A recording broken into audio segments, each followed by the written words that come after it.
In today's video, we're making this book.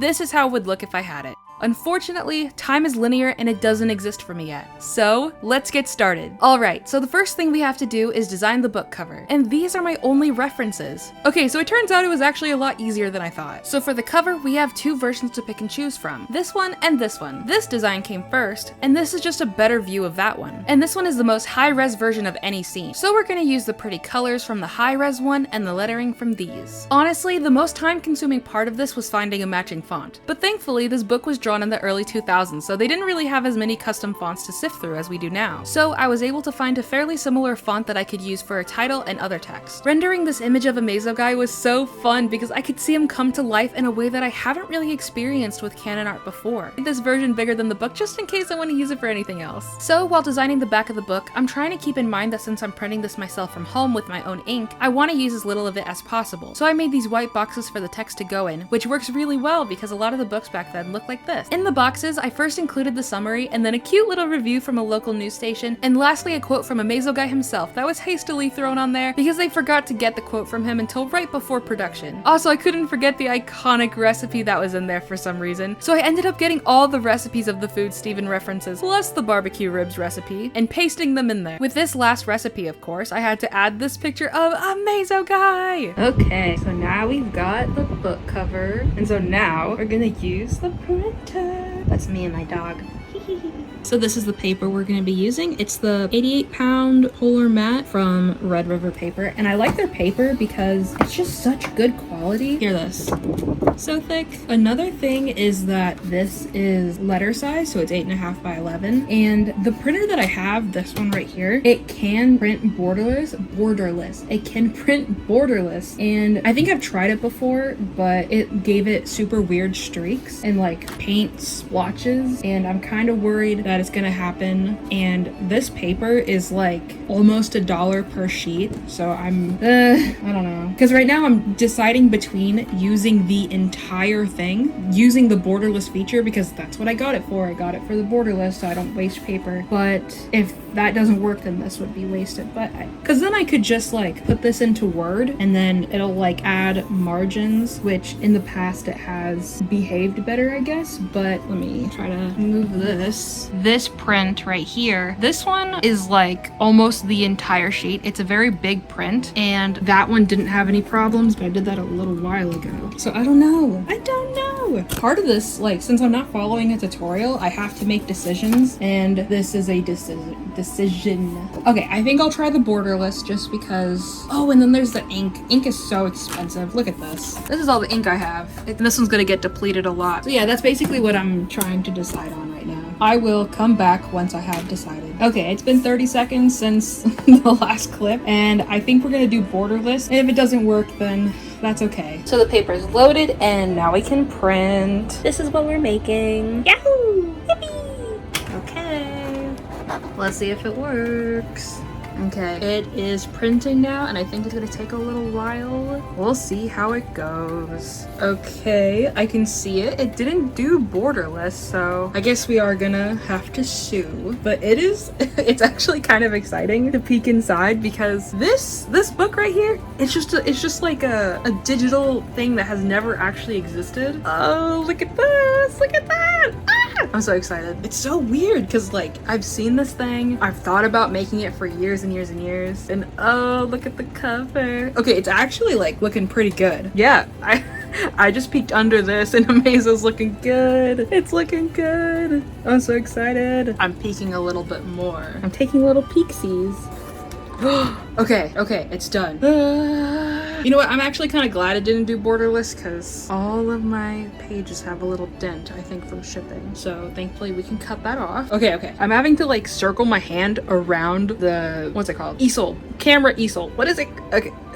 Tripod. Okay. You ready? Wow, okay, it did it perfectly. This looks amazing. It looks perfect. Absolutely perfect. I'm so excited. This is perfect. Oh, look at this. Okay, I've got my X-Acto cutter thingy, and so let's start cutting. What I'm gonna try to do is align each of the corners with like the blade, because this is a blade, but then there's also like a sharp kind of thing where it's gonna act like scissors. So that's what I am trying to do. Okay, I'm gonna hold it still. Okay, let's see how I did. Ooh, that's perfect. There's like a little bit of color, which is great. And it looks fairly even the whole way down. Okay, so this is now like a guide that I can use, which is perfect. Okay, now it's looking like an actual like cover. Look at this. Actually, let me move the cutter. This is how it's looking now. It is so crisp. It's so nice. And look at this, very minimal waste, which is exactly what we wanted. I would like the book to be as big as possible because it's gonna be like half the size. So now we can work on the interior. Well, actually, I do want to score this, and I went and stole this from my mommy because my mommy has all this art supplies that I like to steal. And what this board is, it's a scoreboard, and it comes with this tool that you score. So when we take this, we line it up and we'll be able to score it basically. So let's score this one. So this thingy lines up with this divot right here. You need to hold it steady. There we go. It is scored perfectly. And oh, look at that. You can see the back. Just so it's easier to bend, especially with thick paper. If you try to bend it without scoring it, it does something super weird to the paper where it'll like crack, which I do not like. I do not think that looks good. Okay, so now that that's scored, I think I'm gonna wait to bend it because I'm kind of scared. This is the only thing we're gonna need to score, so I can go ahead and put this back where I found it. So handy. Okay, so yeah, I'm gonna go put this away, and then we're gonna start on the interior pages. Okay, so now that all the pages are done, now we are going to print. I think I'm gonna print through Acrobat. We're gonna hit Control P. I think I'm gonna hit booklet. I'm having a hard time visualizing what's gonna happen because I haven't used the booklet setting, and I don't understand any of the tutorials that are like talking about it. So I think what I'm gonna do is print it like this. It's only 11 pages and it's in black and white, so I think like there's not like the risk is not that great, I guess. If it doesn't work out, then that's okay, but we'll try it. We'll go ahead and send this to the printer. I hope it works out. I don't know. I'm just worried, I guess. I don't like wasting paper. I like getting everything right the first time. Let's go ahead and print this and we'll see how it goes. Yay. Okay, I just sent it to print and it should be printing from this bottom cassette. Okay, so this is what we're left with, and oh, just that motion, I was like, okay, I think I get it actually. Yep, this is how it's supposed to be. We did it. I was so scared for nothing. What I think I'm gonna do now, let's see this. So basically we just have to make it fit like this. Yeah, I'm gonna go ahead and measure. Okay, so these are the measurements I'm gonna be using. I'll go ahead and cut all of these.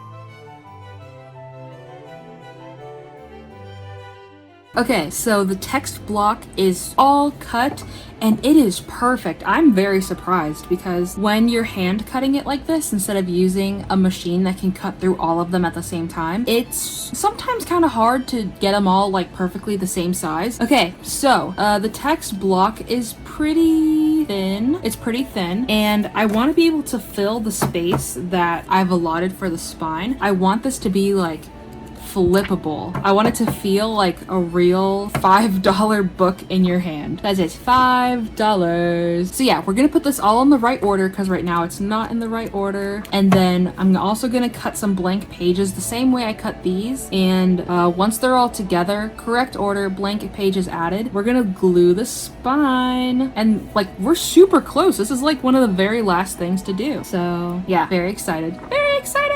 I'm very much looking forward to like holding the full book in my hands. It's gonna be so good. So yeah, I'm gonna cut the extra ones and I'll be back.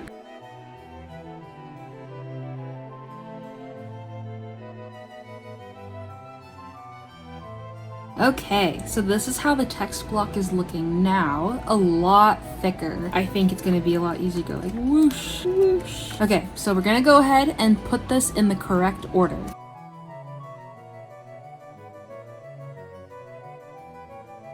Okay, so now the text block is in the correct order. So now it is time to glue the spine. Okay, so with using the bone folder, I'm able to make sure it doesn't fold past the point that I'm telling it to. Look at that. There we go. Okay, and then I have the text block right here. So it's gonna fit inside like this. Ooh. Okay, I might have to make a couple more of these to fill the book. Yeah, I'll go ahead and cut some more paper, but look at that. So this is what it's gonna end up looking like once the spine is all glued, and that looks pretty good. Okay, this is kind of unrelated to the video, but I started this account because I want to be a grocery store influencer, and hello? That's more views than I get on my art stuff that I like actually care about. We're at 49 followers. It's lonely at the top. Okay, so now is the part of the video that I'm the most scared about. So I have this bookbinding kit, and since we're not like sewing anything, we're just gonna need the glue brush, Mod Podge. It says glue, this mat to cover the table. We have these books that I'm gonna use to like weigh the text block down so it can glue fairly nicely. So yeah, here are the supplies. So to prepare the text block, I am basically dropping the paper so that all the paper, it's gonna be flush against this, which is where we're gonna put the glue. So we want the glue to be on all of the pages. Okay, so my setup is the book and another heavier book, and they both have sheets of printer paper on them to protect them, and I have placed the paper for the book in here, and so this is where we're gonna be gluing. So I was just about to start the gluing process when somebody came and joined us. Hello. Hi girl, I love you. Okay, so let's get gluing.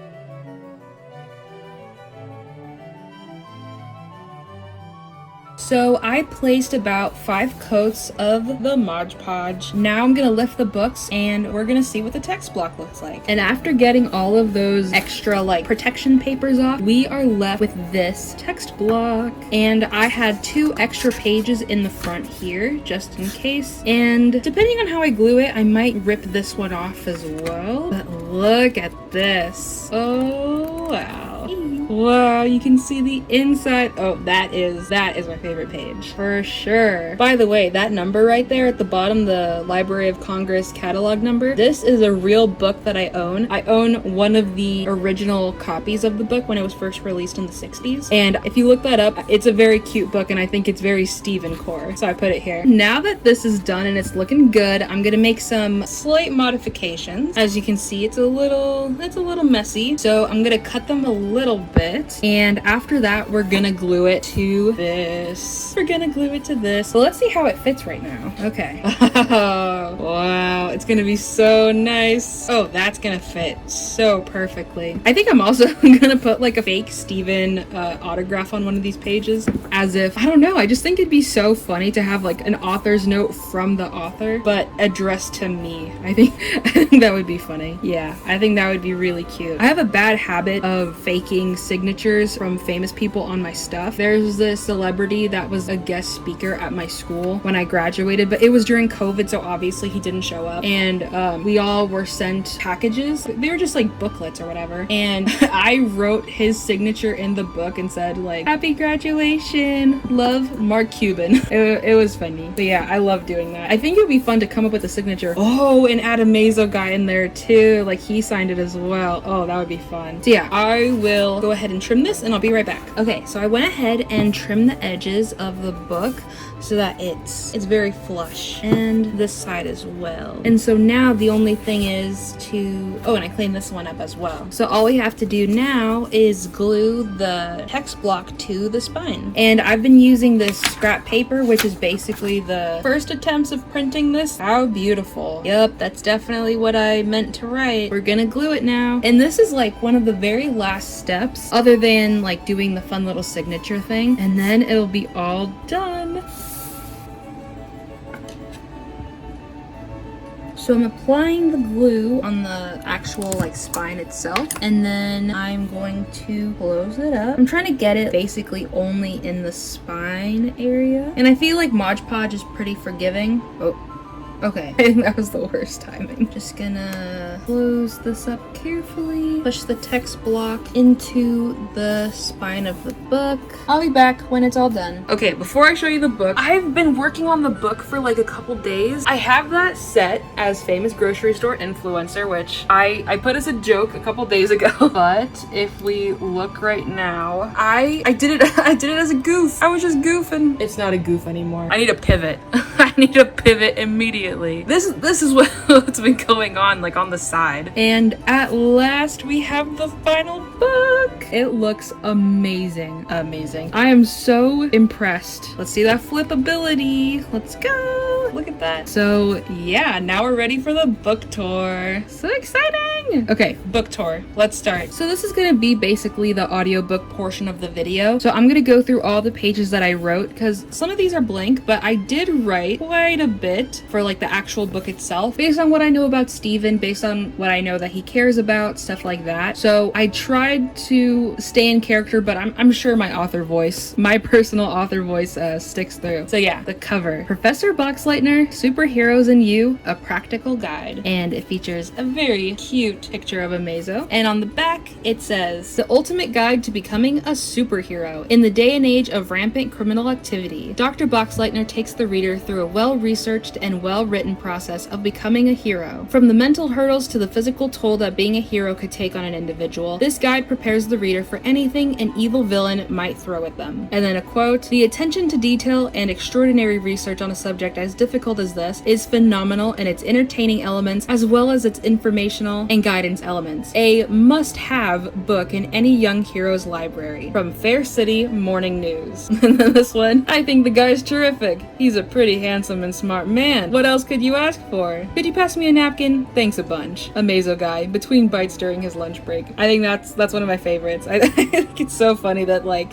showing their personalities a little bit in here. And then of course, bonus a Mazo guy poster on the inside. Ideally, I would put like a little tiny poster here, but I don't want to use the printer again. Barcode, it's $5, and then the ISBN 1, 2, 3, 4, 5, 6, whatever. Now the inside. I'm gonna be a bit careful because this is a handmade book and it's not stitched, so it's just glue holding it together, so gonna be very gentle. Professor Boxleitner, Superheroes and You, A Practical Guide. Boxleitner Books. Text copyright 1997 by Dr. Stephen Boxleitner. Pictures copyright 1998 by Dr. Stephen Boxleitner. Printed in the United States of America. All rights reserved. Library of Congress catalog number. And then this is a book. And the acknowledgement. To my best friend, there is no one else I'd rather save the world with. And to you, dear reader. Table of contents and all the chapters. There's 7 chapters, and I'll read them when we get to them. Chapter 1. What makes someone a superhero? In the literal sense, a superhero is someone who has extraordinary abilities and uses them for good, and to bring evildoers to justice. In the more emotional sense, a superhero is someone who deeply cares about their community and strives to make the world a better place. The super in superhero could mean an extraordinary willpower to be a pillar of good in this case. A simple equation for those of you who'd like the essentials of being a superhero: moral integrity plus bravery plus love equals superhero. I thought it'd be super cute to add like a little Steven equation. So cute. Anyone can be a superhero at least once, like in an emergency. Saving someone from choking, catching someone falling, and turning off the stove after it was accidentally left on are all things that can make someone a superhero. It's easy to think that the only people who can be superheroes are the ones that can fly or lift boulders. They certainly are helpful in tough situations, but there's nothing better than experiencing the kindness from an everyday hero. Sometimes the most impactful memories are of the time someone cared enough about us to go out of their way to do something good and loving. Experiences like these can inspire us to put more good into the world, even if it's scary,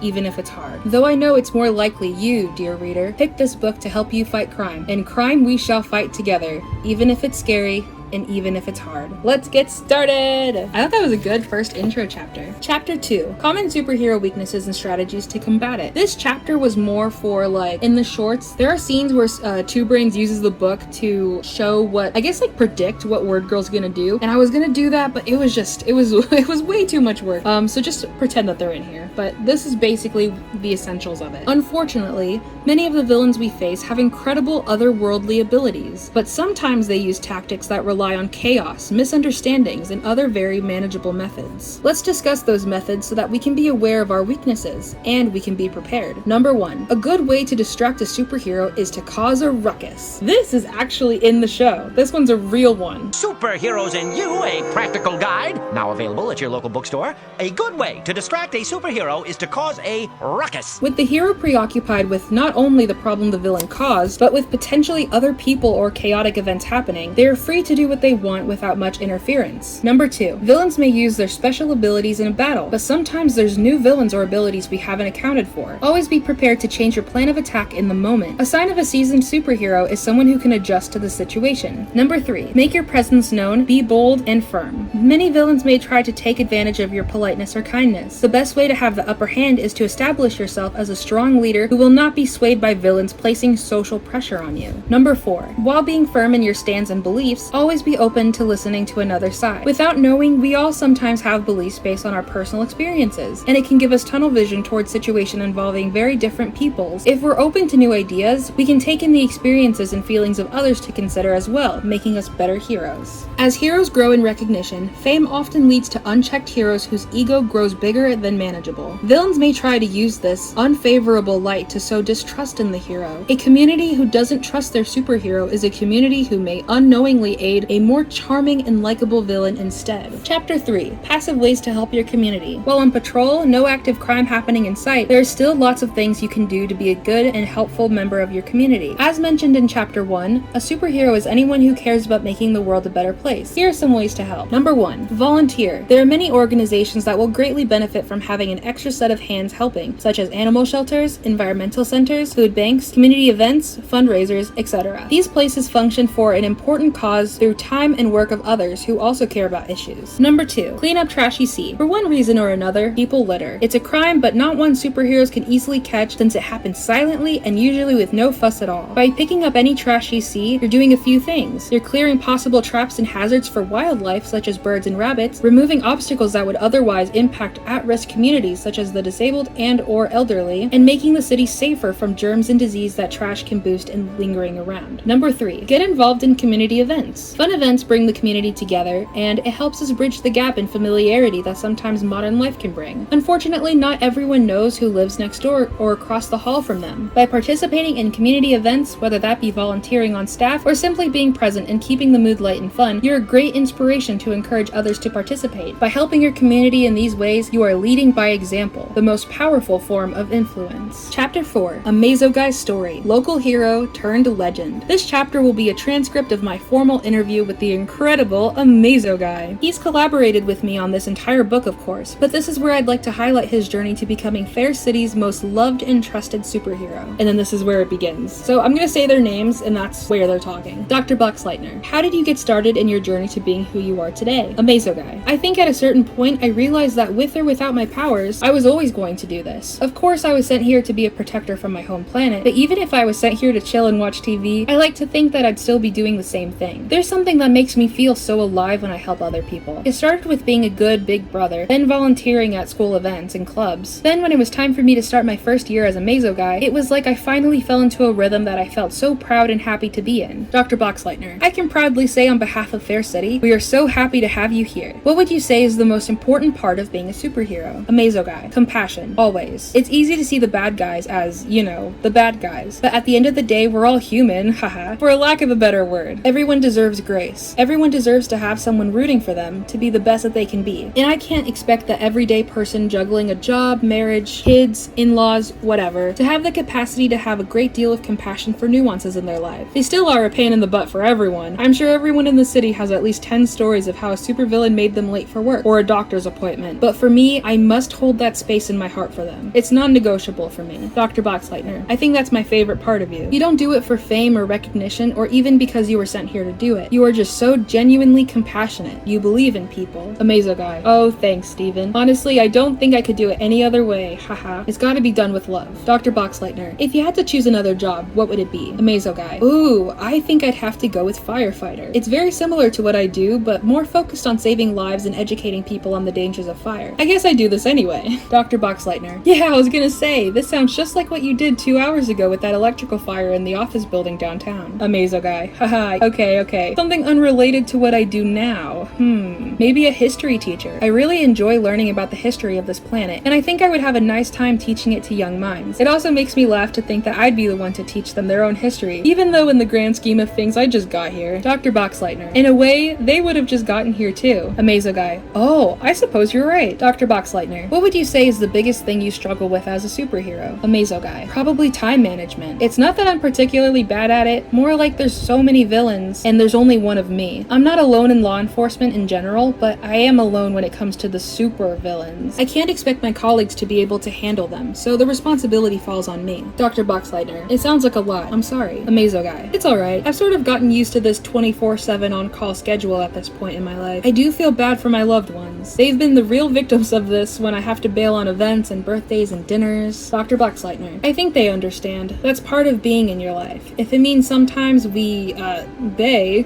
have to cancel things here and there for the city to be safe, I think that's a reasonable trade-off. What would you suggest to fix this? Amazo Guy. Oh gosh, I think I'd like to have a partner. Having someone who can be on duty half the week and I get the other half for normal life would be life-changing. Unfortunately, I don't see that happening anytime soon. Dr. Boxleitner.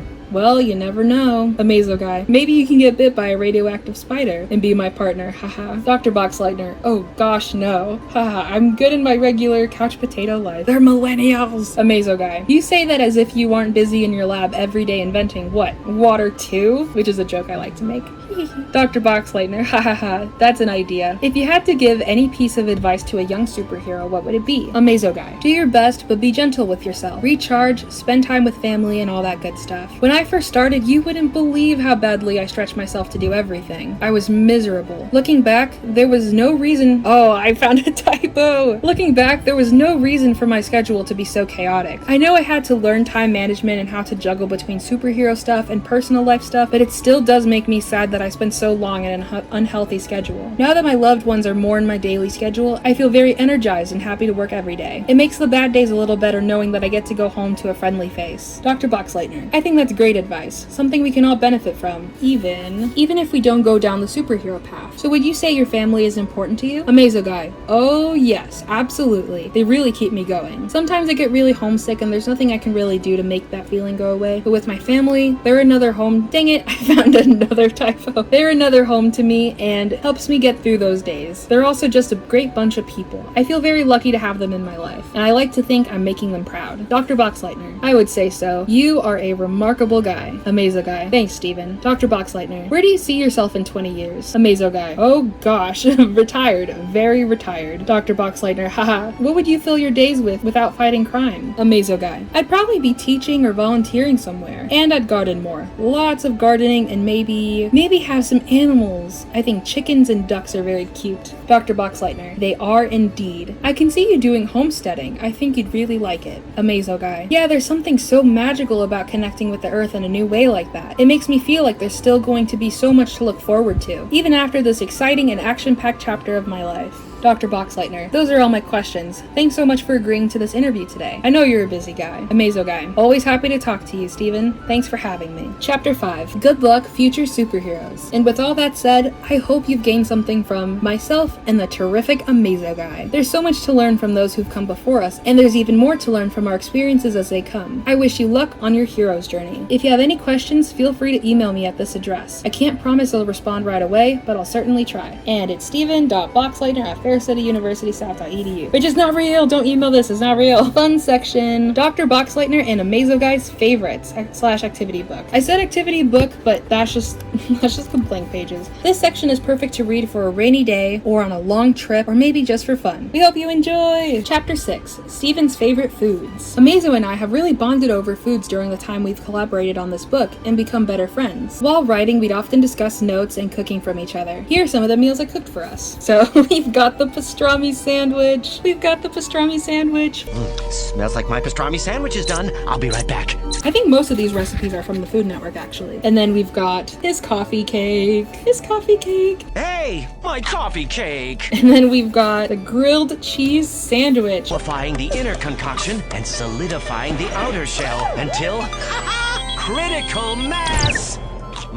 Grilled cheese. And then This one was barely mentioned, but I thought it'd be funny to put in here. The onion and pepper pork chops. He's a bad guy? Yeah, he's pretty vicious. He attacks with meat. Meat? Like a nice pork chop smothered in peppers and onions? Stay with me, Doc. Sorry. Chapter 7. A Mazo Guy's favorite foods. As a Mazo Guy and I have spent time together, I got to know him in a very close way, including learning about his favorite foods. He has graciously shared his favorite dishes that we ate together, and here they are. Okay, it's only one because I don't know of any others, but it's a Mazo Guy's barbecue ribs. It's his barbecue ribs. And here's the picture. Look at that. Those are the barbecue ribs. Let me check my handbook. Nope, nothing about meat attacks specifically. Although I do have a recipe for barbecued ribs. Oh, that'd be good. About the author. Dr. Stephen Boxleitner is a beloved professor at Fair City University and superhero enthusiast. Born and raised in Fair City, he has grown to love and celebrate the quirkiness of superheroes and supervillains. He believes in the importance of well-educated and thoughtful approaches to protecting. With a PhD in chemistry, an MFA in theater, and a desire to learn, Dr. Boxleitner has paved the way for accessible superhero education with top-notch sources and research. He continues to live in Fair City and teaches not only his students but to anyone curious and willing to learn about this exciting topic. And then the last page, sneak peek, next book title, Cooking with Science and Lasers, a Practical Guide. I thought that would be so funny because that's how he cooks. That's how he cooks. And that is the whole book. That's the whole book. That was so much fun to write. I love imagining these characters and expanding the universe that they live in and, like, I guess participating in it a little bit, like, by having this book. And I was really scared that some pages were gonna fall out while I was reading that, but they did pretty good. So yeah, thanks for watching. This was so much fun. Oh, I'm so happy to have this. And I was thinking about this, but I wasn't sure. Since I can't sell these and I'm still trying to find a place to put the PDFs for all of this, I was thinking of maybe doing a giveaway so I make another one of these and then give it away. But I'm not sure if there'll be too much interest because this is such a niche book. If you guys are interested in it, let me know in the comments and I will perhaps work on that. So yeah, thanks for watching. Bye.